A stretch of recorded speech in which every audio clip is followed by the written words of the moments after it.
Bonjour à tous. Alors aujourd'hui, je suis avec Paul. Paul qui est auteur, comédien, metteur en scène dans la pièce Ciao. Bonjour Paul. Bonjour. Alors de quoi parle la pièce et où ça se joue?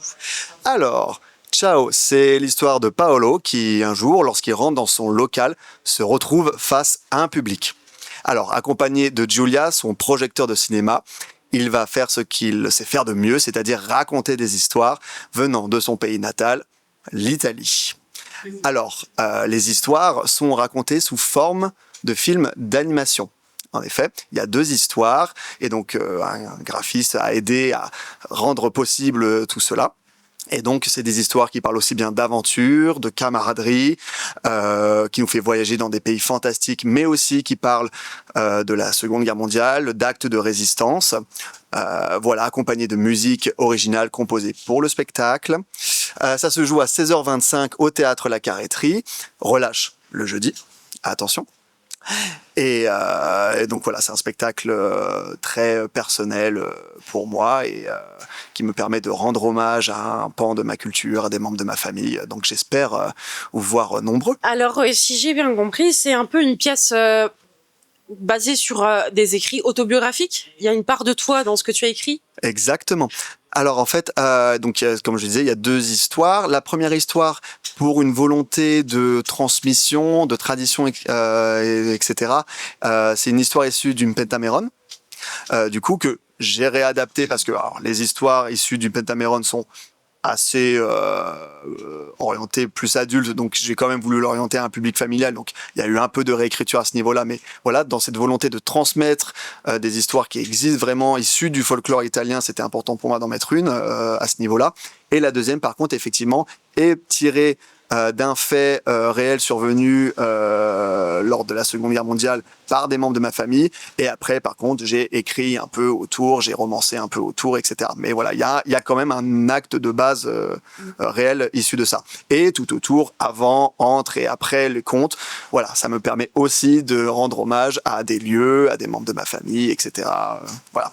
Et c'est ce qui t'a inspiré quand tu as écrit la pièce. C'est ça, cet acte de transmission. Voilà. Exactement, parce que effectivement, quand bien même je suis français, je suis très fier d'être français, mais j'ai des origines du coup italiennes, du côté de mon père, de mes grands-parents surtout, et ça a pris beaucoup de place dans ma famille, dans ma manière de vivre.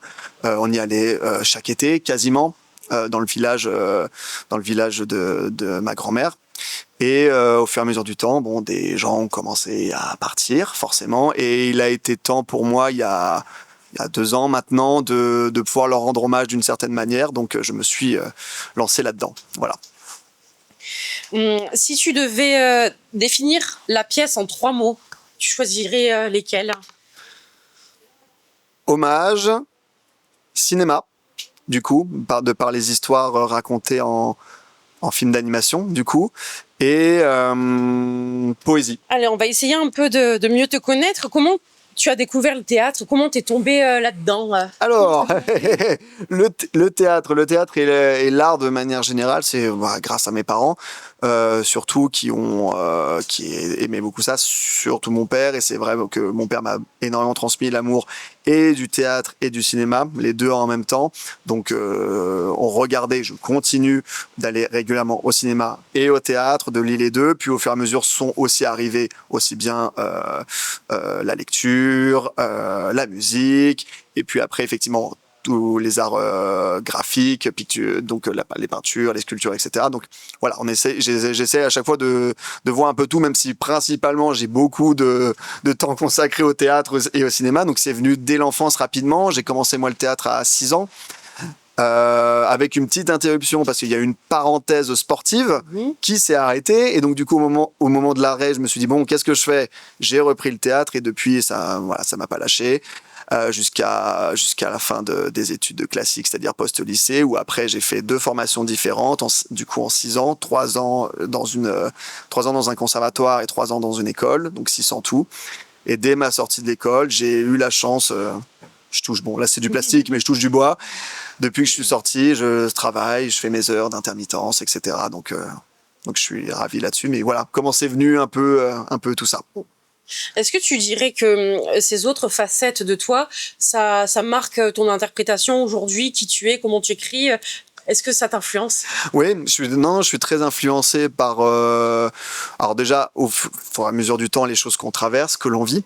Bien sûr, c'est aussi en grande partie pour ce spectacle-là, en tout cas, c'est ce qui l'a nourri, des souvenirs d'enfance et puis encore une fois, c'est ce que je disais, des départs qui arrivent et qu'il faut pouvoir rendre hommage à notre façon. Et puis effectivement, tout ce que je vois, tout ce que j'écoute, tout ce que j'entends me nourrit énormément. C'est ce que je dis un peu régulièrement aux gens que je rencontre ou même voilà à mes amis, etc. Moi, ma culture, ma connaissance globale vient de l'art.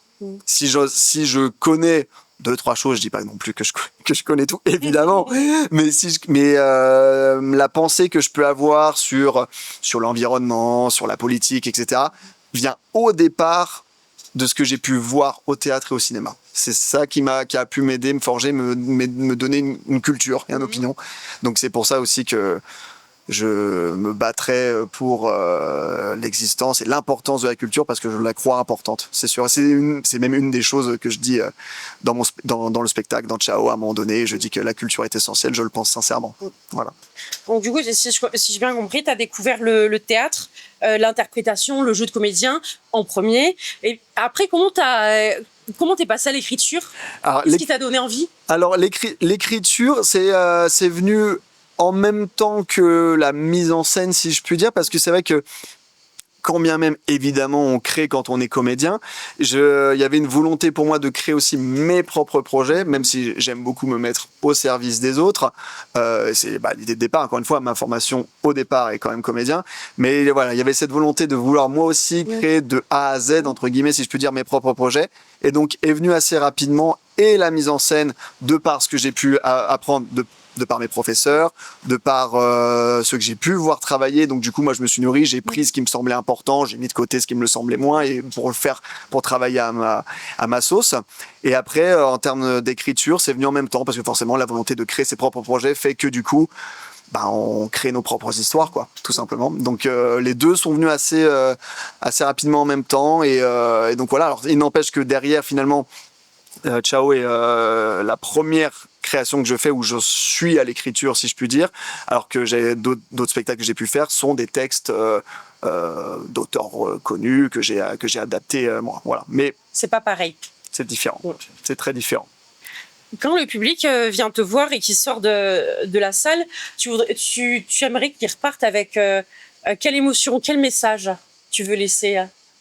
Alors, c'est très bien, tout est lié, c'est parfait. Comme je le dis dans le spectacle, j'aimerais qu'ils repartent avec un bagage. Je veux qu'ils repartent avec ce sentiment d'avoir appris quelque chose et d'avoir voyagé, d'avoir ressenti des émotions fortes, poétiques, encore une fois. C'est pour ça que c'est un des mots qui est venu quand il était demandé ces trois mots pour décrire le spectacle. Pour moi, il y avait poésie dedans parce qu'il y a une évasion, mais quand même, voilà, repartir avec quelque chose, d'avoir appris quelque chose, un sentiment, un bagage. C'est vraiment ce que je dis dans le spectacle à un moment donné. Donc qui repartent plus plein que quand ils sont venus, entre guillemets. Voilà. C'est une trace. Et c'est une trace, c'est ça. Allez, un dernier mot pour la fin. Pourquoi venir voir Ciao? Pourquoi venir voir Ciao? Parce que donc, comme je disais, c'est un spectacle qui mélange aussi bien le théâtre que le cinéma, donc des arts qui peuvent communiquer. Et puis, encore une fois, il y a de la musique originale, composée par un ami qui est très cher à mon cœur. Donc, voilà, il y a toute une ambiance créée qui fait que c'est presque un spectacle à plusieurs facettes artistiques. Donc, on peut s'y retrouver dans tous les aspects. Et voilà, encore une fois, ça permet l'évasion, ça permet d'apprendre des choses et de se rendre compte aussi que aujourd'hui on a également besoin, bien sûr, de voyager, mais de ne pas oublier ce qui se passe aujourd'hui, ce qui a pu se passer derrière, et c'est aussi ça que raconte ce spectacle, notamment, comme je le disais, il y a des histoires qui surviennent lors de la Seconde Guerre mondiale. C'est des choses qu'il ne faut pas oublier quand même, au vu de beaucoup de choses qui peuvent se passer en ce moment, clairement. Donc voilà, c'est important. C'est des devoirs quand même de rappel, de mémoire, ce genre de choses. Donc pour tous ces éléments-là, il me semble important de venir voir ce spectacle. Ouais. Eh bien, merci beaucoup, Paul. On te retrouve au théâtre La Carrêterie tous les jours, sauf le jeudi à 16h25. Exact. Merci. Merci beaucoup.